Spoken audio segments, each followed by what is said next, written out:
তিনিচুকীয়াৰ কাকপথাৰত অসম জাতীয় পৰিষদৰ যোগদান কাৰ্যসূচী শতাধিক লোকে যোগদান কৰে অসম জাতীয় পৰিষদত। এই সভাতে পঞ্চায়ত নিৰ্বাচনত বিজয়ী প্ৰাৰ্থীসকলক জনোৱা হয় সম্বৰ্ধনা। সভাত উপস্থিত থাকে সভাপতি লুৰিণজ্যোতি গগৈ আৰু সাধাৰণ সম্পাদক জগদীশ ভূঞা। বিজেপিক পৰাভূত কৰিবলৈ বিৰোধী দল একত্ৰিত হ'ব লাগিব বুলি পুনৰ দোহাৰিলে লুৰিণজ্যোতি গগৈয়ে। মুখ্যমন্ত্ৰীৰ বিৰুদ্ধেও সৰব হৈ পৰে লুৰিণজ্যোতি গগৈ।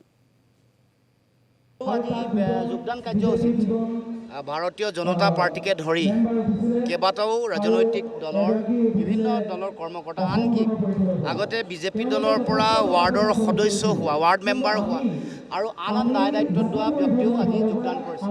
কাৰণ সকলোৱে দেখিছে যে বিজেপিৰ শাসনৰ সময়ত আটাইতকৈ যদি ক্ষতিগ্ৰস্ত হৈছে তেতিয়াহ'লে সৰ্বসাধাৰণ জনগণ।